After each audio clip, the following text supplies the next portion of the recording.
We are back here at MarkRogersTV, the voice of college football, for our National Signing Day Marathon. Guest number 2, and Jason Ray from Last Word on College Football to talk up the Sooners of Oklahoma. Jason, how's it going? Good, Mark. Thanks for having me on. I know we've not got together and talked football in a while, so it's nice to be on with you again. Absolutely, absolutely. So Oklahoma ranks number 1 in the Big 12, number 10 nationally, according to the 247 Sports rankings. Quiet on the home front, though, concerning what's going on in Norman. It seems as though the class is all tightened up and buttoned down for 2021.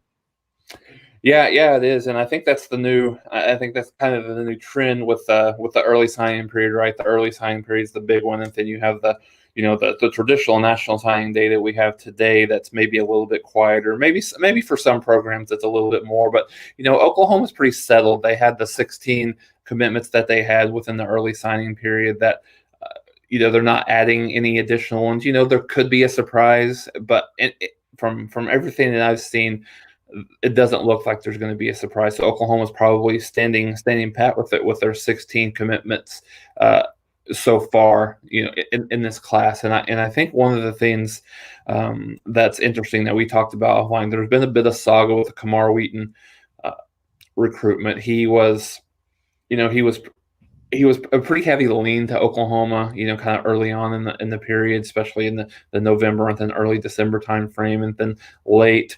He it's not necessarily a flip, but he kind of turned to Alabama. And there was some rumors floating around that, Alabama may not necessarily have room for him. I mean, obviously a great problem to have for Alabama to maybe not have room for a 5-star guy coming your way. But all of those rumors were put to bed this morning when he officially signed with Alabama, and he actually even tweeted out, a photo of him signing out there. So I think that was the only possibility that Oklahoma would potentially have today.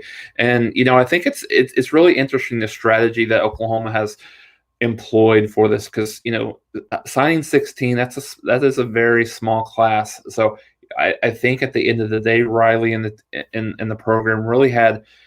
And we'll get into this and talking about how Oklahoma has been active in the transfer portal. But, Oklahoma has been low on their numbers, and, they had that strategy. And I think it really points to the fact that Oklahoma sees 2021 as their window to win a national championship. With everybody they have coming back, the activity that they've had through the transfer portal, they're going to lose quite a bit after this year, particularly on the defensive side of the ball. So I think Oklahoma is looking to get more of those immediate impact guys, as opposed to some of those guys that you may have to develop for a year or two, looking into the future. Going to have to revise my banner. I looked at this just last night, Jason, and 247 Sports had Oklahoma with the 10th rated class. They've moved back to number 11. I looked down the list currently. I don't think that's any cause for alarm, but just a note of technicality there. So 10 early enrollees already on campus, working out with the football team out of the 16. So, who stands out? Who do you like? I'm sure you like 16 of them, but just in regards to who's creating the buzz? Yeah, so I've got probably 5 or 6 that I would probably point out as guys that, as fans that would be interested in him, and just me personally kind of looking at the roster, guys that could have some sort of impact immediately. Really, the top guy is Caleb Williams, the quarterback. He's in for the spring. He's been really just kind of all in since his commitment to Oklahoma earlier on in the summer. He's a guy that's really been active in recruiting from the 2021 side, and his high school, due to COVID, they weren't actually able to compete this year, so he wasn't able to have a senior year. What he did was move to Norman with his family just to be around the team. Obviously, he wasn't allowed to be like in the school itself, but he's an early enrollee, and I think that's really important for him and his development. Certainly, he's going to be a backup this year, potentially a third guy, but for all intents and purposes, he will probably be the backup to Spencer Radler. So having the ability to come in and take advantage of that spring and then summer conditioning I think it's going to be really big for his development. Maybe not necessarily just this year, but going into 2022. what that looks like for him. So I think he being on campus is going to be big. With everything going on, no one got a spring or a summer conditioning, at least not a prototypical one this past year. So having the ability and what all signs to be pointing to having somewhat of a normal spring schedule this year in terms of practice, and having that spring game will certainly be beneficial for him to be there. On the defensive side of the ball, Clayton Smith from Rivals, he recently got his 5-star. He's still a 4-star on 247, top 40 recruit overall, defensive end. Oklahoma's loaded on the defensive line from a depth perception, both at the tackle and the end position. But he is one of those guys that could potentially, get in there and get a little bit of playing time this year. Had over 20 sacks last year at Texarkana. This past year, really good, really big defensive, playmaker, and really a difference maker at that position. And then there's a couple of other ones at the receiver position. We've talked about throughout the year, Oklahoma was still good at receiver, but they weren't as good as they had been in the past. Mark, with Trajan Bridges being out for a lot of the year, and then we had a couple of guys that were injured partially through the year as well. So Mario Williams and Billy Bowman are two guys to keep an eye on. Mario Williams is a 4-star guy out of Florida, more of a speed guy. He's probably more in the range of Marvin Mims type of guy, a Charleston Rambo guy that could, with his defection to Miami, he's a guy that could stretch the field and get some playing time immediately. And then Billy Bowman's a big athlete. He was originally committed to Texas, flipped to Oklahoma late. I don't think Oklahoma actually knows where they're going to play him. He could play on the defensive side, could play receiver.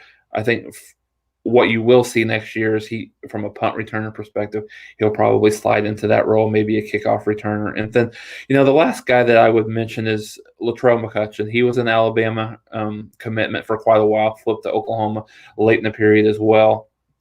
And, he has the height. He's over 6 foot, something that Oklahoma has been missing, from that defensive secondary.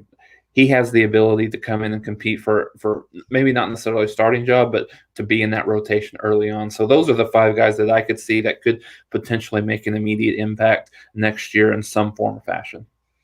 Folks, we are here basically for 12 hours straight live with National Signing Day coverage. We'll take a few little breaks here and there, but we've got guests lined up either every hour or half hour running through 10 o'clock tonight. So we would ask a few things. First of all, these are all going to be individual live streams, so it's not one live stream, because we want people that want to rewatch to be able to go back to see North Carolina or Oklahoma or Alabama or whomever, the team of their choice, number one. Number two, I'm going to be locked in right here. So if you've got any news, any signing news, just leave it in the live chat. Anything you come across, as it was pointed out, Davin Townley, 19th rated strong side defensive end out of Minneapolis, has signed with Penn State, made that announcement about 45 minutes ago.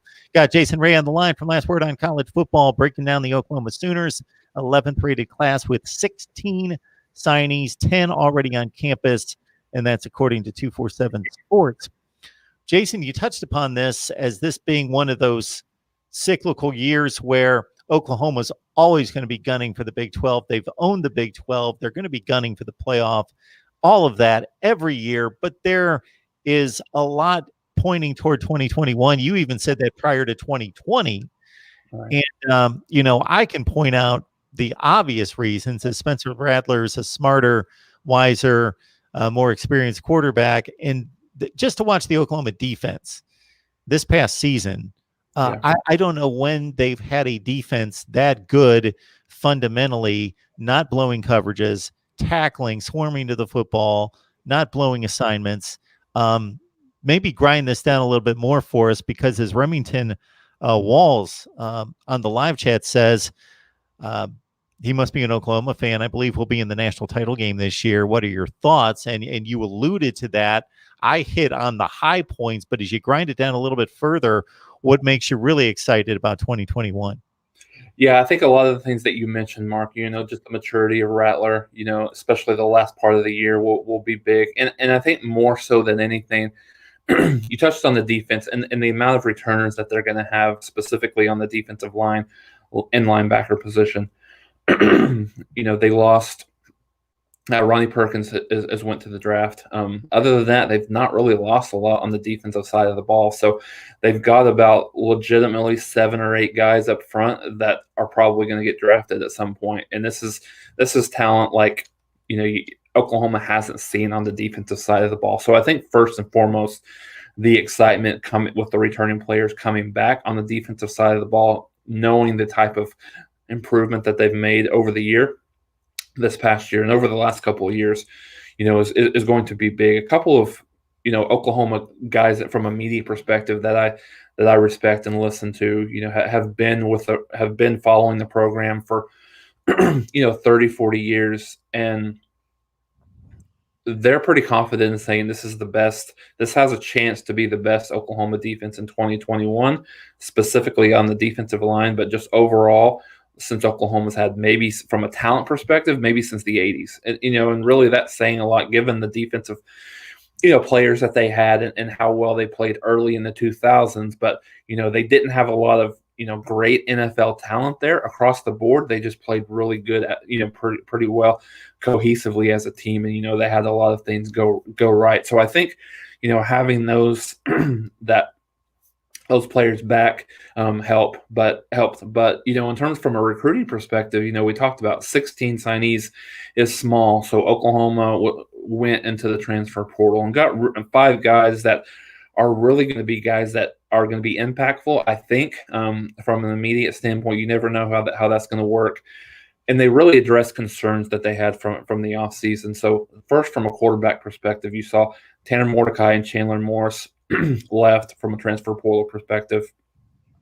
I think Chandler Morris is at TCU and Tanner Mordecai went to SMU. So Oklahoma found themselves in an immediate hole from a depth perspective. Obviously, they had Caleb Williams coming in, but Spencer Radler and Caleb Williams at that point were the only 2 scholarship quarterbacks. So what they did is they went and got Micah Bowens from Penn State. 3-star guy coming out of high school, didn't really play a whole lot for Penn State, but he's going to come in really just to provide some depth.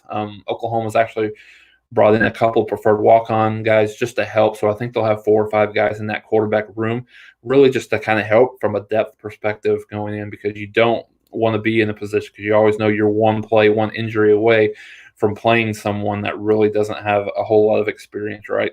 So started there. Then we can go to Oklahoma was the clear beneficiary of everything that kind of went through what happened with Tennessee the last month or so. So they were able to get 3 transfers from Tennessee, all 3 of which have a chance to play, if not start immediately. So let's they've got 2 on the offensive side of the ball and 1 on the defense. So we'll start offensively. Eric Gray was who was one of the best running backs in the SEC this past year, almost 800 yards rushing, in an offense that really struggled, particularly down the stretch. So I think he'll be kind of on to provide some depth again at that running back position with T.J. Pledger moving on, Ramondre Stevenson moving on as well. Kennedy Brooks opted out for this year. He's back with the team. All signs point to him, being back and being a major contributor. But Eric Gray will be in there. I think he'll fight for that job. Riley typically does a lot of platooning from a running back perspective. So you certainly have Eric Gray battling with Kennedy Brooks. And of course, you have Marcus Major and Seth McGowan that played a decent amount this past year, played really well in the bowl game against Florida. Both of those guys had close to 100-yard rushing. So, and then you kind of look on the offensive line. Wanye Morris is probably the biggest impact guy that they're gonna have. It was a bit of a surprise. Adrian Ely, who had been the tackle for Oklahoma, left early, entered to enter the draft. It was a little bit of a surprise. I don't think Oklahoma was really expecting that. So from a tackle perspective, you got someone that can plug and play immediately. Wanye Morris, he'll be a junior this year.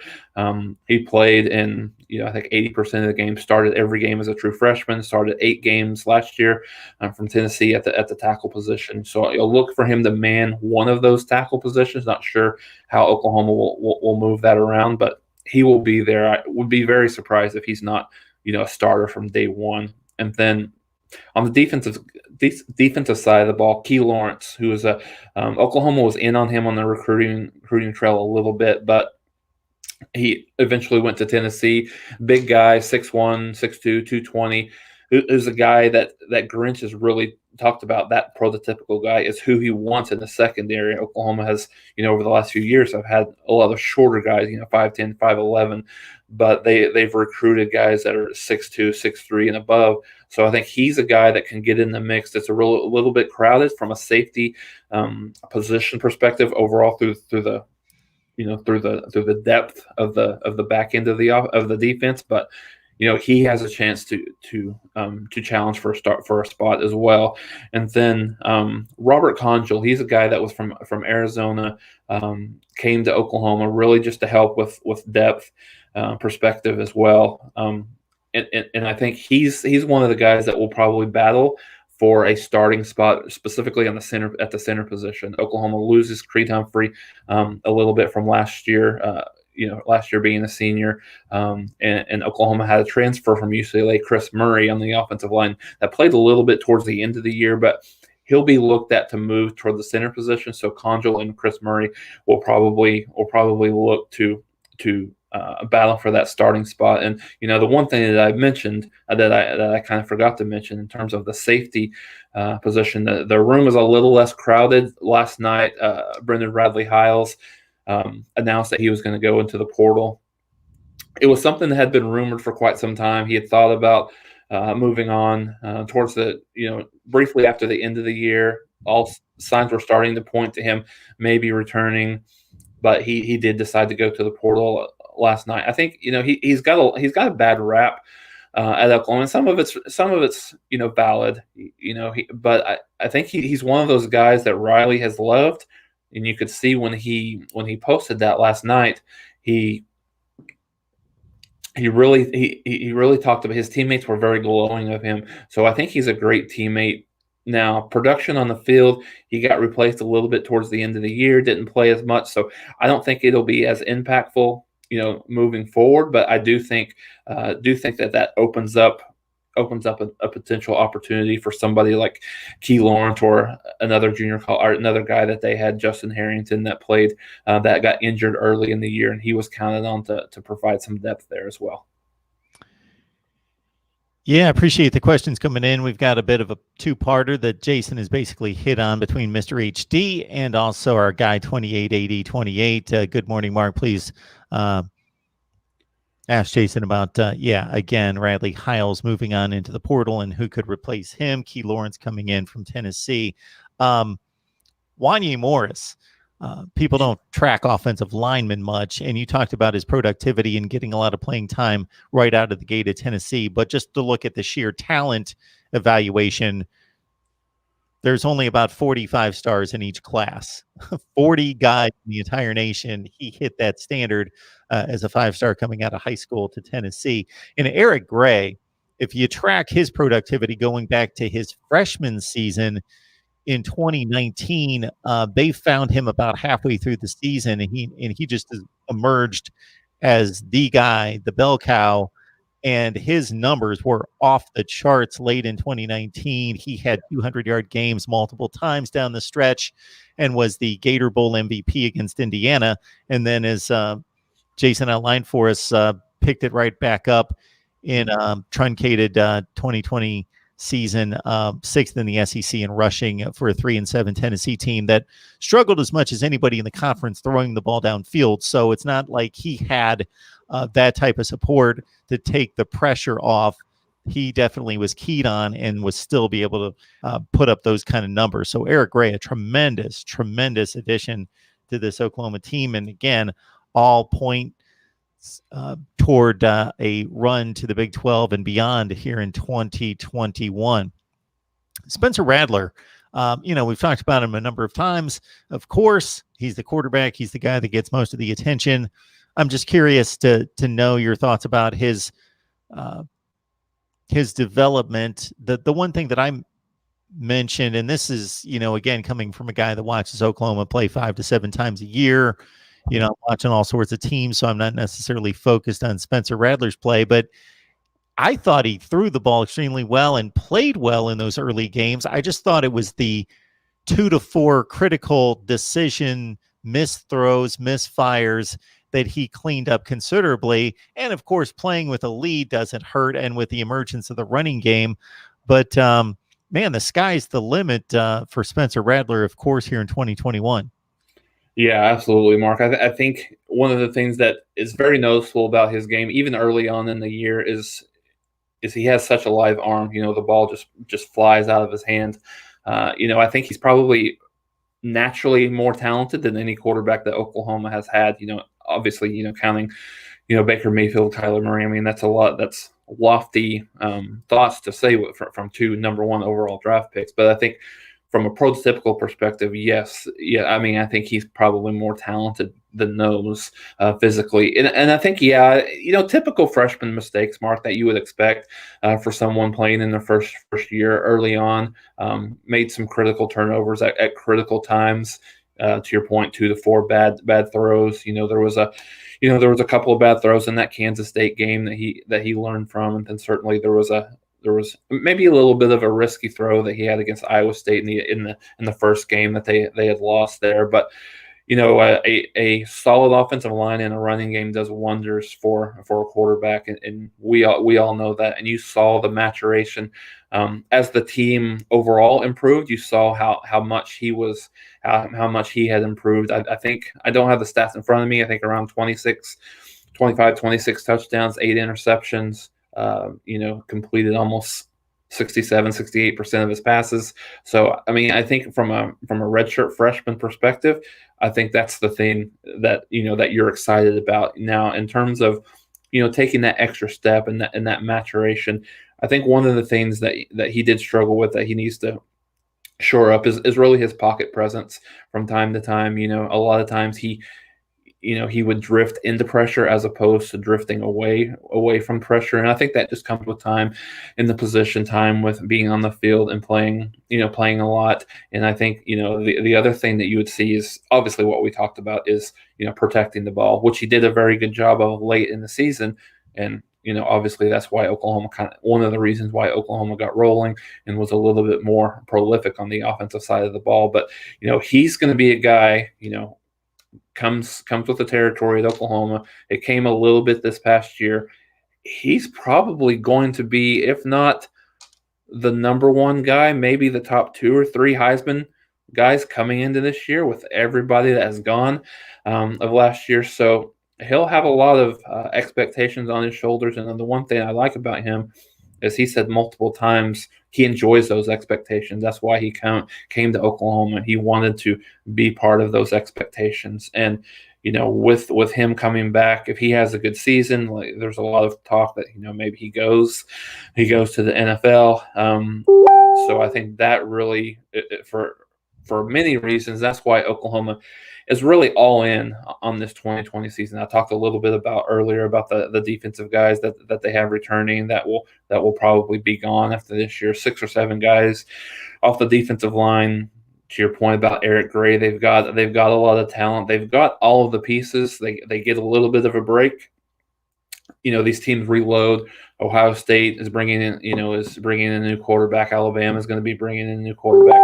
Clemson, to a certain extent, is bringing in a new quarterback. DJ played a lot of ball for him, so I think Clemson's probably in better situation than maybe Alabama or Ohio State is in. So I think that advantage gives Oklahoma a little bit of confidence in saying that they could possibly get back to the playoffs or maybe get into that national championship game this year.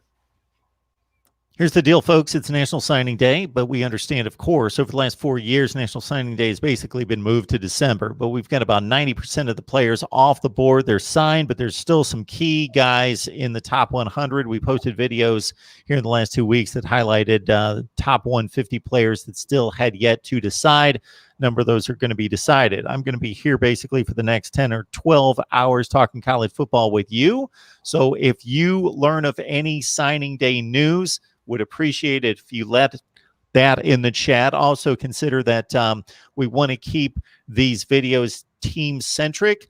Therefore, it's not going to be one big long live stream. We're going to shut these down and then move on to the next team, which is Minnesota at 1 o'clock Eastern time. So just if you keep it on the front page of the YouTube channel, then you'll be able to lock in on the next live stream. We got Jason Ray on the line from Last Word on College Football. And Jason joins us on a regular basis to talk Sooners in the Big 12. And we would invite you to head on over to Last Word on College Football. They've been so good to us here at Mark Rogers TV, the voice of college football down through the years. Jason, Kevin McGuffey, of course, Tony Siracusa is going to be joining us. Both of them are going to be joining us later today to talk UCLA and Kentucky. So the National Signing Day isn't necessarily what it typically is, but there's a few key guys to hit on, and we're going to take advantage of the conversation to run down these teams and what else is going. And with the transfer portal going, there is always news, as Jason just broke,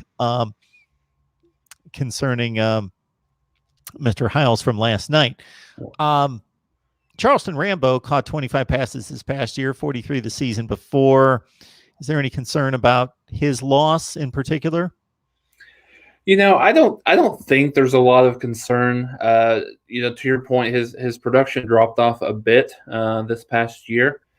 So and I'm not sure exactly what the reason was. He did struggle a bit. I think, Rambo is one of those guys who really relishes in the role of not having to be the number one guy, and that's really what Oklahoma asked him to be early in the year. And he's a good receiver just in terms of being able to stretch the field and being that second or third option. But having him, being the number one option, he really kind of struggled in that role a little bit, struggled catching the ball in traffic a little bit. I think it's, sometimes it's good to get good, just a kind of a change of scenery for him. I think that'll be good going to Miami. So I don't think it's a huge concern from Oklahoma's perspective, just given the fact of who they have, coming back, who they have, coming in from a recruiting perspective. They have three guys coming into this class from a receiver perspective. They have Marvin Mims, they have Trajan Bridges coming back.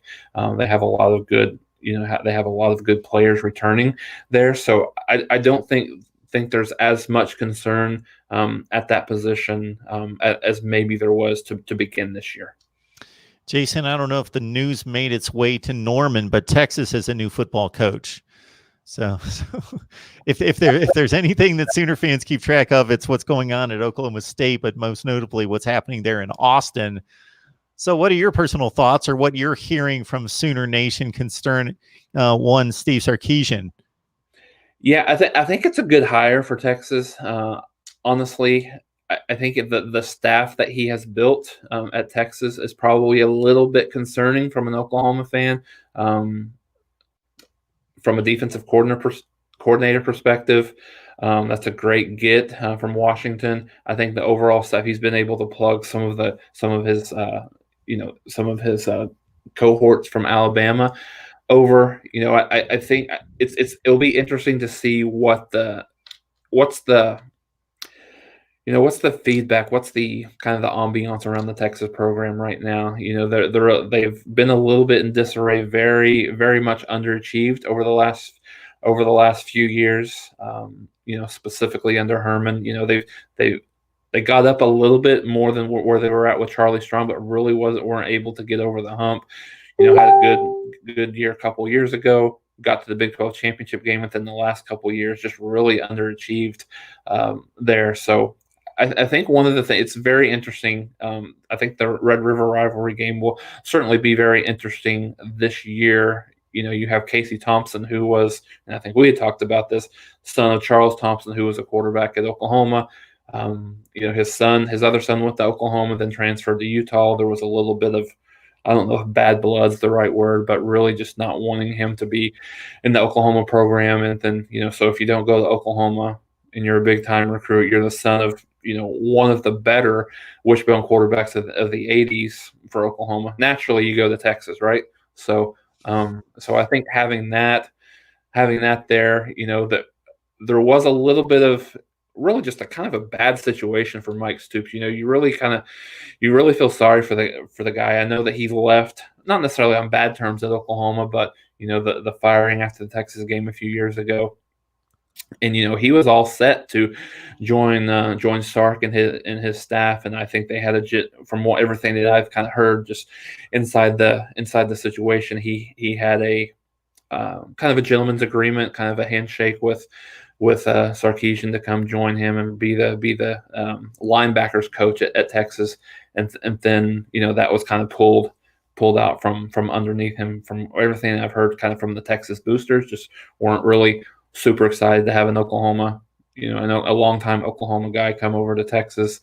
So, now he's, moved on to be the defensive coordinator at Florida Atlantic. So I think it'll probably take some time. I mean, I know Texas fans are going to want instant kind of gratification from this hire. It'll take a little bit of time, but certainly the cupboard isn't bare there. So it'll be interesting to see how they, how Texas kind of gets acclimated to the culture there at Texas, and how successful they'll be able to be off the cuff. But I mean, I think one thing, rest assured, you can guarantee that the Texas hype machine will be in full force, and they will absolutely be a top 10 preseason team next year. I would be floored if they're not in the top 10.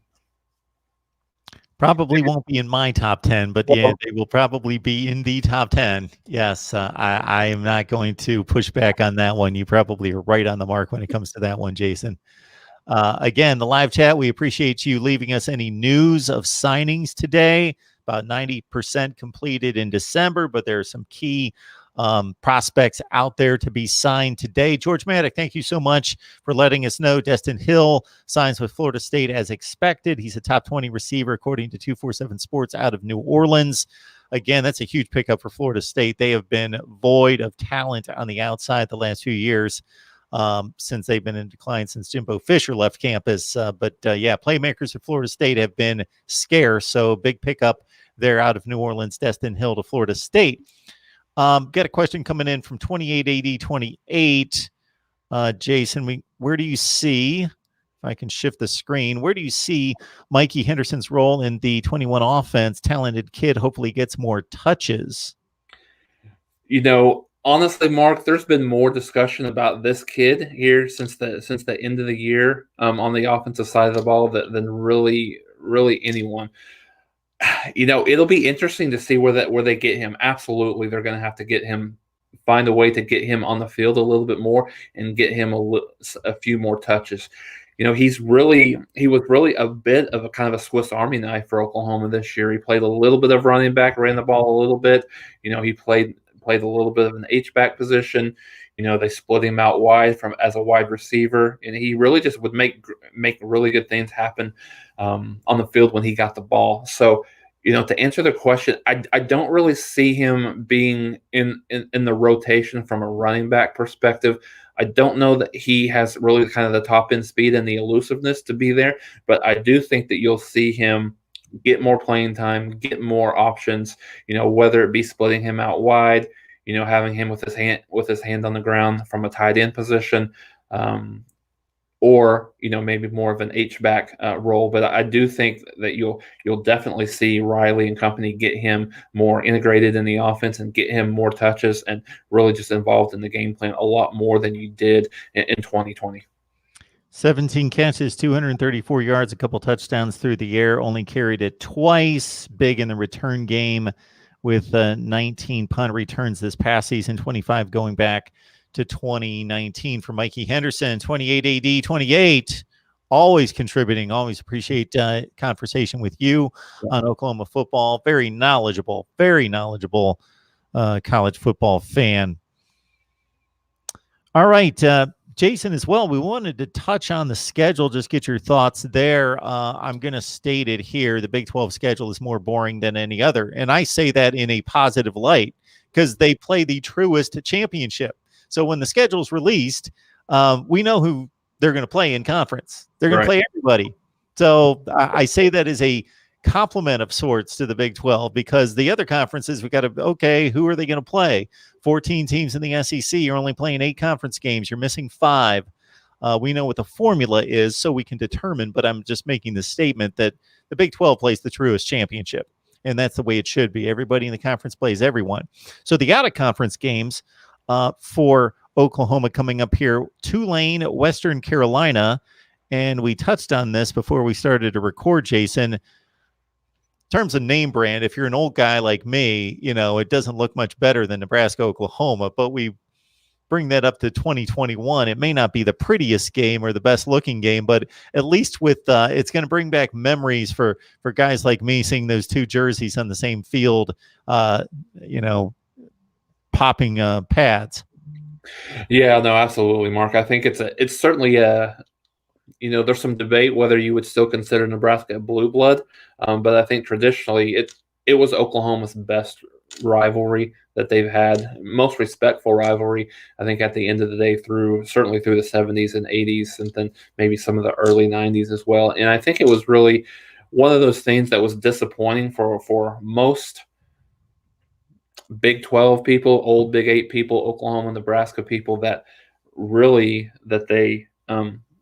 that they had to stop playing that game because of the conference moves and realignment and things like that. But I think, yes, it will bring back old memories. They're going to do some things from a 50th year anniversary to really kind of celebrate that 1971 game of the century, which many people believe still to this day the best college football game ever played. It's kind of transcendent, obviously, from the 70s through now. The idea, the game has changed so dramatically from the 70s to really where we're at now, but still one of the best games. And I think when a couple of years ago when Scott Frost came to Nebraska, I think a lot of people nationally, thought he would be very successful. He turned around the UCF program, in pretty quick fashion, and then thought that would be really kind of a natural progression for him going to Nebraska. And they've really underachieved the first 2 years, right? This will be year number 3, I believe, under Frost, and probably a pretty big year for Nebraska, year 4. Year number 4. Yeah, he's working on 4-8, 5-7, then whatever they were this last year, 3-5, I believe. Yeah. So, I think it's probably a pretty pivotal year for Nebraska. I've seen they've had a lot of defections from the transfer portal as well on their side. So, I think it's one that I don't know that he necessarily has to throw out 6 or 7 wins this year, but I think for him to, and I don't know if he's on the hot seat or anything like that, but Nebraska doesn't have a whole lot of patience for waiting around a long time for them to at least be in a position to be competitive. So I think getting to a bowl this year would be something that probably needs to happen for Frost and the Nebraska program. But overall the schedule, I think that certainly that's a nice game. Maybe not necessarily be as competitive as most people would like on the field. I think the interesting game to begin the season at Tulane, New Orleans, I think that's more kind of a recruiting ploy for Oklahoma, to kind of get their foot in that area and, to show some ability to play there. But Tulane's not a terrible program, certainly not at the same level as Oklahoma, but they've been very much improved over the last few years. I believe they've made a bowl, at least the last couple of years that I remember, bowl game. So, I think that'll be an interesting look at thing. Oklahoma's scheduling has typically been over the past few years, they'll schedule one, kind of a fairly big name in the non-conference, and they'll schedule kind of a mid-major, and then they'll schedule an FCS opponent. And so Western Carolina kind of fits that bill this year. But from a conference perspective, to your point, it's kind of the same thing each and every year, just kind of different changing locations, the same the same schedule. I think believe it or not, you have to think that it's not necessarily a year in year out marquee game, but the game that Oklahoma, I would think that has to have circled on their schedule is Kansas State. They've lost 2 years in a row, played awful and I mean, obviously this year did not play well at all 2 years ago at Kansas State. So I think that's got to be one of the things that they'll point to. Certainly the Texas game, Red River is going to be big. I think they do travel to Oklahoma State later in the year. Oklahoma always seems to play much better than Oklahoma State does in that game, even if the teams are even a little bit more evenly matched. But I think those are some of the games early on. I think Oklahoma will host Iowa State. Iowa State's probably coming in as the second best team in the league this year. They return basically everyone on offense. There's even a few seniors that elected to come back that you thought. So the tight end is back, Brock Purdy is back, running back is back. So I think potentially if Iowa State can get past Iowa, get early in the season, potentially you have a top 10 matchup there early in the season for Oklahoma. But Oklahoma does get to host that game. So schedule sets up pretty well for Oklahoma this year, specifically from a conference and a non-conference perspective, to put themselves in the position to get back to that playoff.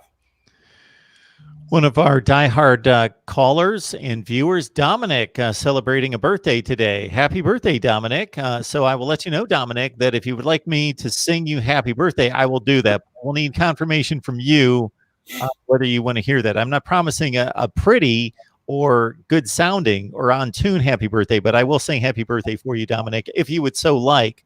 But a lot of well wishes to Dominic in the live chat for happy birthday. Back to Nebraska, Jason. I do feel as though Scott Frost is the right guy for the job, even though the evidence is starting to pile up against me year after year after year. Their first season, he lost his first 6 games, but he was really just weeding through the roster, figuring out who needs to go. And then they went on a run late in the season. So we're going back to 2018. Yeah. And they went 4-2 their last 6 games, and their 2 losses were in Columbus against the top 3 Ohio State team by like that much. Yeah. Like a game they were really in. And they lost to a really good Iowa team on the last play of the game on a long field goal. So it looked like, wow, they are getting better. Then the next season was the real disappointment, only going 5-7, and they blew huge leads. Could never win a road game in the Big Ten. I think to this day they've only beaten Illinois on the road in the Big Ten. They might have picked up another win this past year, and so now we're working on 3 well under 500 seasons for Scott Frost, and this schedule: Oklahoma, Ohio State, Wisconsin, Michigan, Iowa, Minnesota, Northwestern. It's going to be tough for them to get to 6. Oh yeah, absolutely. I mean, and the Big Ten even was a little bit down this year, comparatively speaking. So you got to think that that's not going to happen, 2 years in a row. So no, absolutely. I think it's a big challenge in front of him, and he needs to, have a little bit of success right this year. I think. Obviously hoping for a win against Oklahoma or even Ohio State for that matter is a little bit far-fetched. But, just to see some positive things. Sometimes, when you're struggling, you need to just have a few breaks go your way and have something, kind of bounce it, to change that momentum. And, I agree with you. I do think he's probably the right guy for the job. But, at the end of the day, you got to see the results come in eventually. Right. We talk a lot of Nebraska football here. Greg Peterson from Rivals joins us on a regular basis, and you can tell those Nebraska guys, they're just waiting for it to happen, and they just think it's just bound to happen at some point. You mentioned all the losses through the transfer portal. I think that might be one issue. Scott Frost has done a nice job of going elsewhere in the country, South Florida in particular, to get players. But then the repercussion of that might be a lot of defections later when they go to Nebraska for a year or so and find out that they don't want to be there. Right. So his influence and ability to connect and with his name brand draw some players out of some particular locations in the country is a positive that could turn out to be a bit of a negative when they suffer more defections than most programs. No, you're absolutely right. And I think one of the things over the years, and this is certainly a little bit dated, Nebraska had always had the best, bar none, walk-on program in the country. And then when the NCAA kind of put a stop to that, at least at the level that Nebraska had it, they struggled a little bit to kind of get there. Nebraska's I would say it's very similar to a place like Ames, Iowa, in terms of being able to recruit there. There's typically nothing. There's nothing there. There's not a whole lot of life outside of just athletics and playing football and doing that. So, I'm sure the pitch is a little bit harder than what it was, in previous years, right? You're rolling. You have a great program. You're competing for national championships. You're winning national championships. You're playing against these big teams over and over. It's a little bit easier to recruit now. Once you start struggling a little bit, that pitch gets a little bit harder. Go no further than Oklahoma in the '90s when they were struggling. It was you can't just throw out your name out there and expect kids to come join. So you got to obviously have to come up with new ways. But winning breeds success. So if you start winning a little bit on the field, then obviously those recruits will start coming because, at the end of the day, Nebraska still is a name, still, and a lot of kids, these days have no idea what the game of the century looked like. Probably don't even have any idea what, that they won national championships in the early to mid 90s. But I think, like I said, you get that success, you get that rolling back. It's something that could steamroll in a positive direction in a hurry for Nebraska.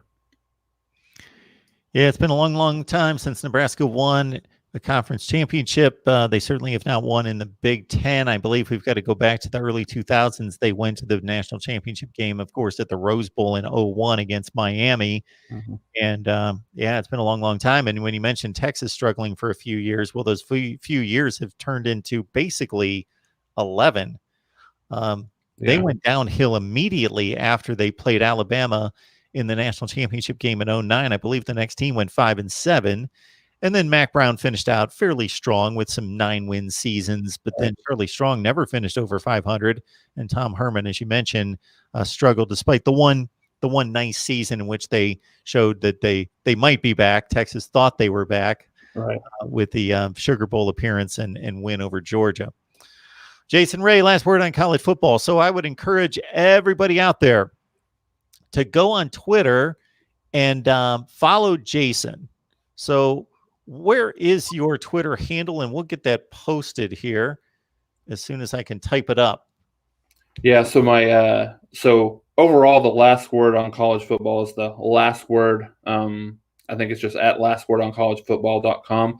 And then me personally, it's at JasonRay1. So we'll have probably later this week, we'll have some in-depth kind of articles and pieces specifically kind of talking about Oklahoma's recruiting class just as a wrap-up, and talk about a little bit about Oklahoma from a transfer portal perspective, and maybe one more portal guy that they may get. I didn't really allude to that as much as earlier on in the stream, but one of the things that Oklahoma is still waiting on is Big Cat Bryant, defensive end out of Auburn, who originally kind of committed to Tennessee. Oklahoma was really kind of pressing him hard, really on him early. Then they backed away. Now they're kind of back on him a little bit. He's got a couple of on 247, has a couple of crystal balls pointing to Oklahoma, which would be just another opportunity to solidify their depth on the defensive line, specifically at the wide side defensive end position. So it'll be interesting to see how that manifests itself over the next few days. You got to think that he'll be making a decision soon, whether he's going to still go to Tennessee. There's been thoughts about maybe he just go ahead and sticks it out and keeps going and goes back to Auburn, or comes to Oklahoma. So with spring classes starting, I believe, at Oklahoma on Monday.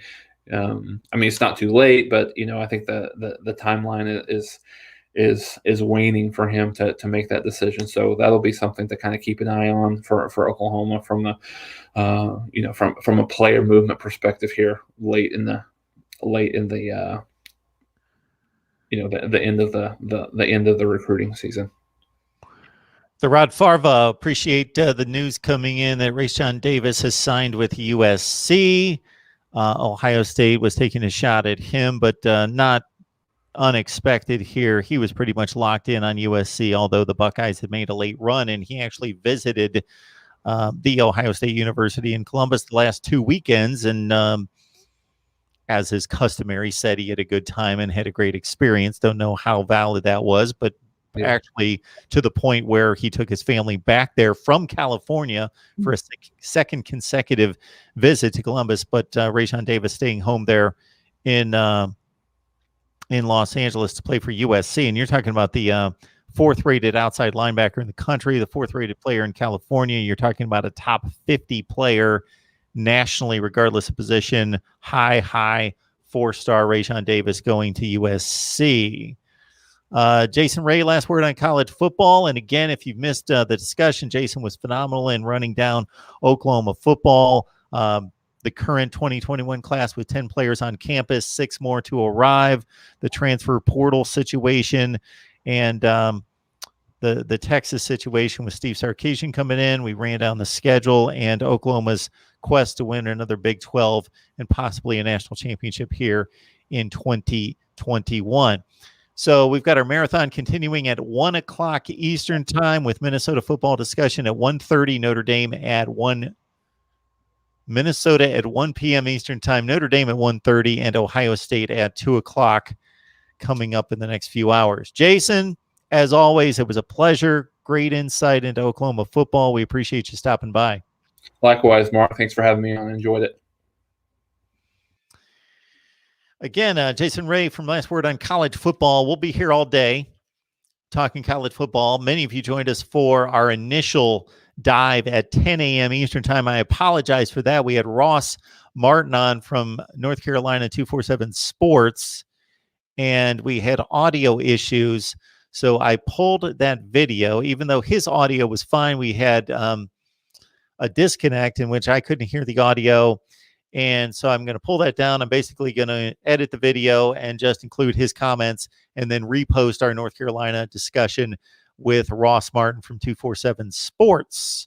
And again, as I just mentioned, we've got Minnesota talk coming up at 1, Notre Dame at 1:30, Ohio State at 2, Mississippi State at 3:30, UCLA at 4, and more that I can't remember after that. Let's see, TCU at 4:30, Georgia at 5, Ole Miss at 5:30, Florida State at 6. Then we go with our live call-in show at 8 o'clock with a few more guests, Kentucky, LSU, and the Alabama Crimson Tide. All right, everyone, I'm going to check out the live chat comments.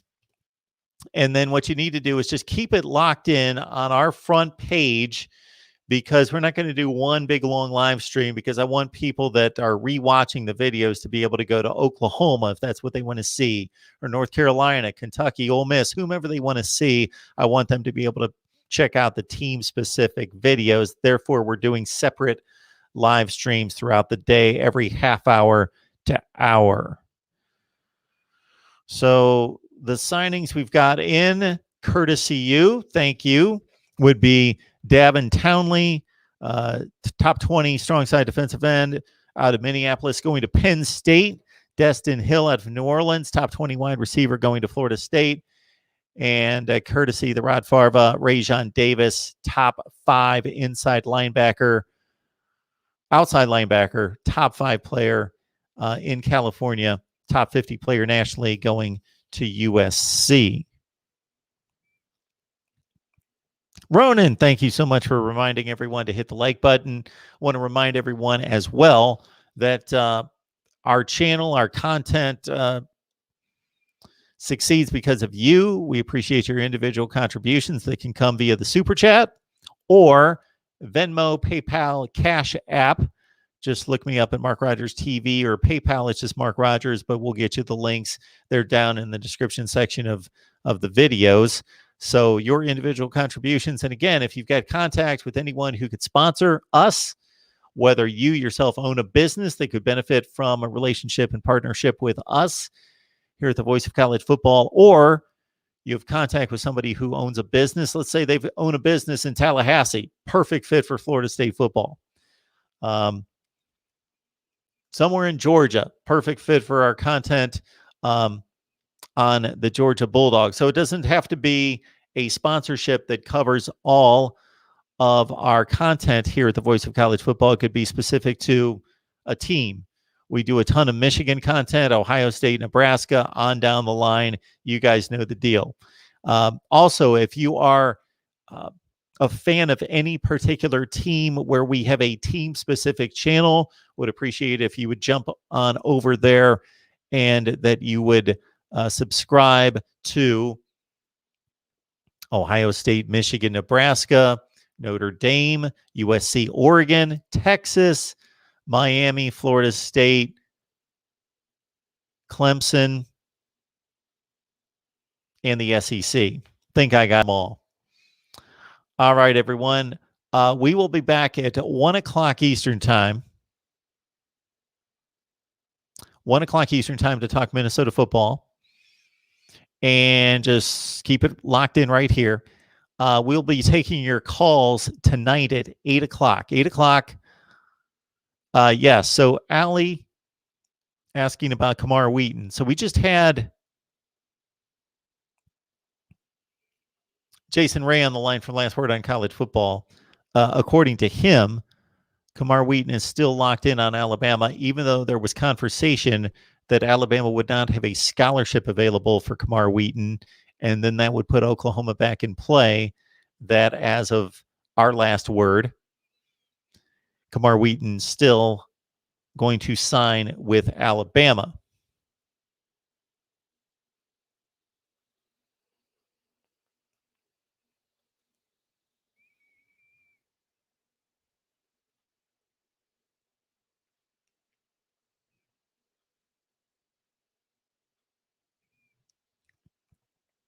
Yeah, there you go, Ronan.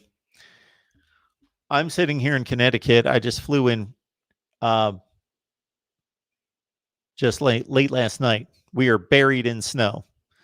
Beautiful place to live from May to October, but difficult to live here in the winters unless you love to ski and do those sorts of things outside in the snow. I don't. I did when I was like 12 years old, but I don't anymore. So yeah, that's the first thing I thought of, Ronan. I think it's phenomenal. I think it is a commentary for the brand when Ohio State can go to Florida, Texas, and California and pull players out there consistently, not talking about pulling the scraps. So Nebraska and Iowa and those programs pull the top 50 to 75 players in Florida. Ohio State pulls the top 5 players in Florida, Texas, California. They're looking at those guys and drawing those guys to Columbus, which, again, unfortunately for those schools, when the weather is best is when you're out of school from May to September. And then it's extremely nice in September and October, and that's about it. And it is a shock to the system. It has to be to get into this weather in the middle of February and to be able to sell the school at this point. It's got to be about football and school and culture and relationships. All right. I'm sure once I made some weather comments, I think people are responding here. Let's see what we've got here. All right, let's go back in the chat.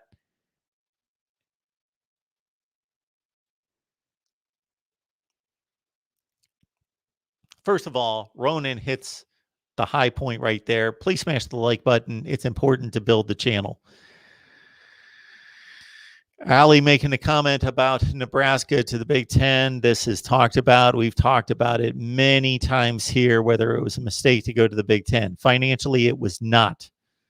But to your point, it can be easily argued that Nebraska going to the Big Ten was not a good move. It's just not geographically, in terms of location, it is not a fit to the rest of the Eastern Midwest.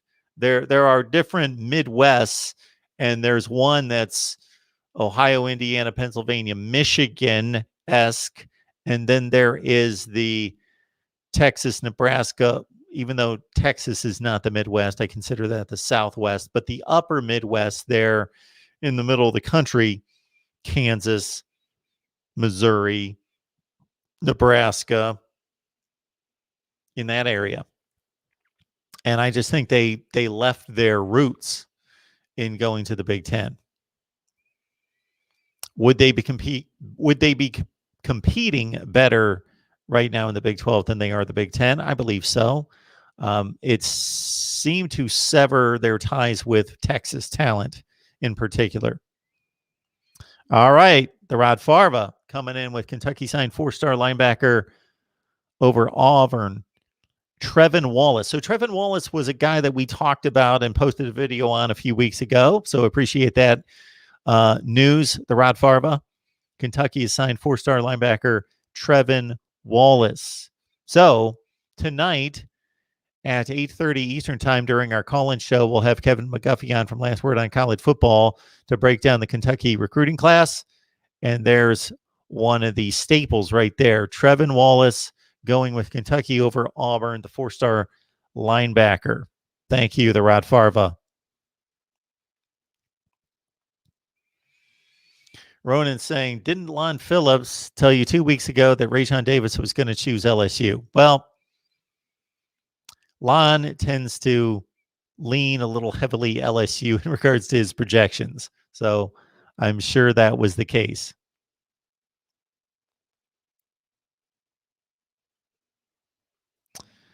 What do we got here, Keith? I do not understand why these kids sign with schools that ain't going anywhere. I think you're probably referring to, in terms of going anywhere would be that they're not going to win. Well, there's only so many roster spots at Alabama, Clemson, and Ohio State. That's one of the reasons. And some of these players aren't quite at that place. Also, some players would like to be able to step in right away and play and don't want to be sitting at Alabama for 2 years before they get their shot. Not that Alabama doesn't play a ton of freshmen. They do. So it's not as old school as it used to be where you had to wait in line for your turn. If you can play right out of the gate as a freshman, you can play. But still, if you go to Kentucky, if you're Trevin Wallace and you're going to go to Kentucky, you're going to just flat out have a clearer opportunity for playing time immediately than you would at Alabama.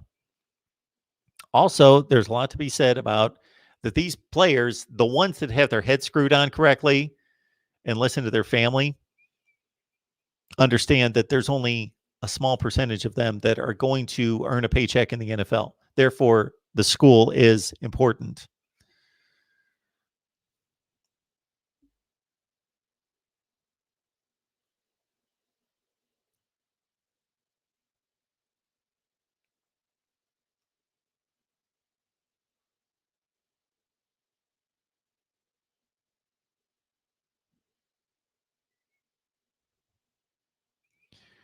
There you go, Braden White, laying it down there. There is a list of reasons why a player chooses a particular school. It goes to football in terms of the opportunity to win.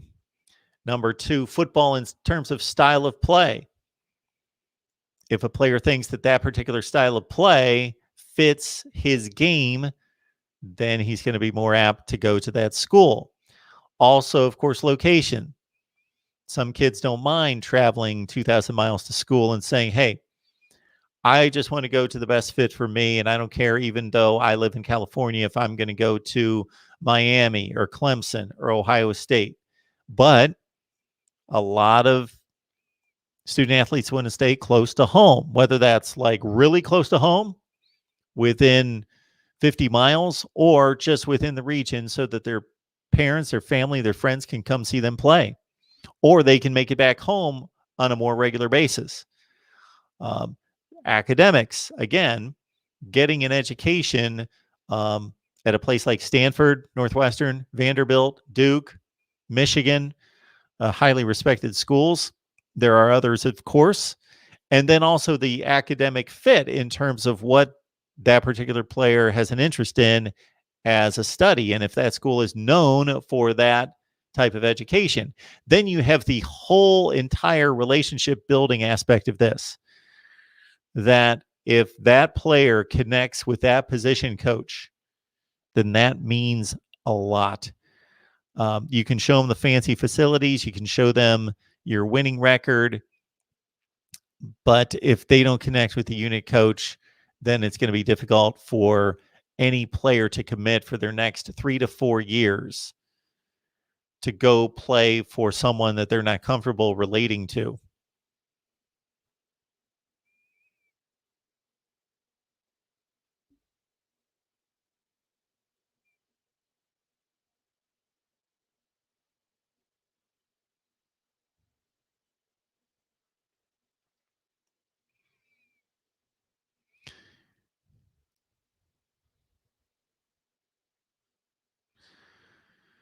There you go. From the Rod Farva. I used to live in San Diego. Beautiful place to visit.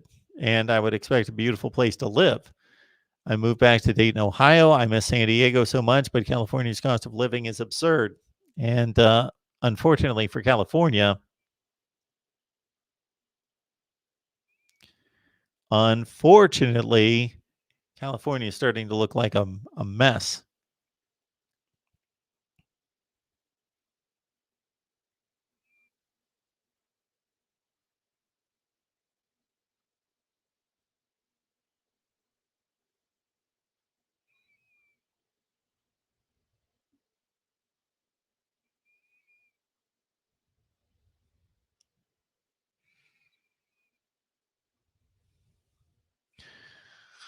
All right, folks, we'll be back at 1 o'clock Eastern time talking Minnesota.